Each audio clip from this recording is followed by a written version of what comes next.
Assalamualaikum warahmatullahi wabarakatuh. Perkenalkan, nama saya Kania Nabila Amani dari jurusan Hubungan Internasional kelas A angkatan tahun 2019.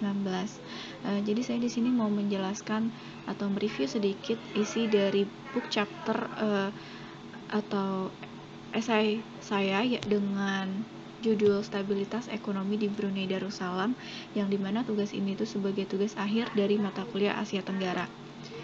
Langsung masuk ke penjelasan. Jadi esai ini tuh berisi tentang penjelasan bagaimana Brunei Darussalam yang merupakan negara terkecil di Asia Tenggara berhasil menjadi negara yang paling stabil perekonomiannya selama kurang lebih 80 tahun ini. Dan kestabilan perekonomian Brunei ini itu tidak terlepas dari peranan pemerintah yang saat ini itu dipimpin oleh Sultan Hasan al-Bolkiah, yang tidak hanya sebagai kepala negara, tapi dia juga merangkap jabatan sebagai Perdana Menteri, Menteri Keuangan, serta Menteri Dalam Negeri secara bersamaan. Dan kestabilan perekonomian Brunei ini tuh juga nggak terlepas dari sistem perekonomiannya yang mengadopsi falsafah Melayu Islam Beraja, atau yang kemudian kita singkat sebagai MIB. MIB ini memiliki pengertian tersendiri gitu dari masing-masing katanya, yang dimana Melayu itu berarti bahasa dari negara tersebut, dan Islam yang artinya itu agama dari negara tersebut yang menjamin keseluruhan dari kepentingan rakyat hingga penduduk, yang nggak membedakan agama, suku, dan bangsanya sendiri. Dan yang terakhir itu ada Beraja, yang menunjukkan kalau Brunei itu menggunakan sistem kerajaan yang udah dianut oleh Brunei Darussalam sendiri selama berabad-abad ini. Dan dengan falsafah MIB ini, Brunei Darussalam itu sejauh ini cukup berhasil gitu membentuk beberapa kebijakan yang cukup dibilang sangat mensejahterakan masyarakatnya. Hal ini itu dibuktikan dengan tidak adanya pajak yang diberikan kepada rakyat Brunei, dan fasilitas seperti sekolah gratis, mulai dari tingkat dasar hingga sampai dengan tingkatan universitas. Dan gak cuman itu, fasilitas kesehatan juga diberikan secara gratis kepada rakyat Brunei gitu. Sehingga dari contoh ini tuh dapat dikatakan kalau Brunei itu cukup mampu untuk memberikan sejumlah fasilitas di negaranya.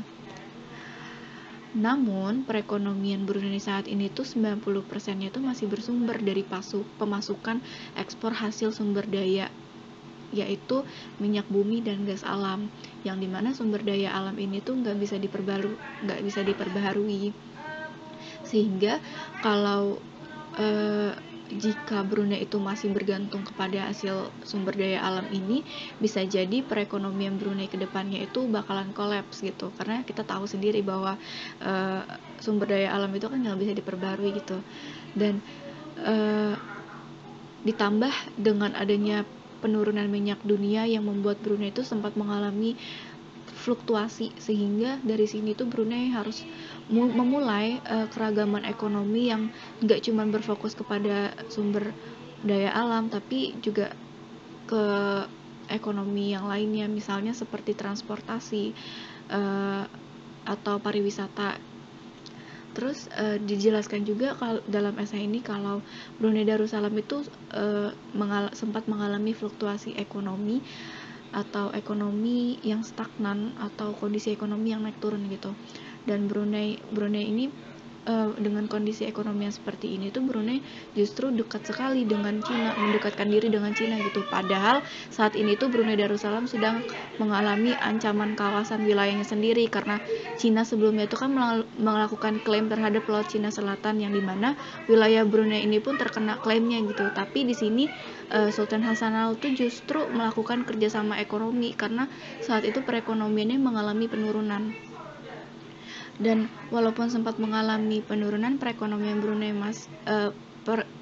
Brunei saat ini tuh masih sangat baik gitu dibanding dengan negara ASEAN lainnya yang justru sempat hancur karena pandemi COVID-19, yang dimana negara-negara ASEAN lainnya tuh masih sibuk gitu dengan angka COVID yang terus menaik, sedangkan Brunei sendiri tuh masih memiliki 0 kasus di awal-awal merebaknya pandemi ini.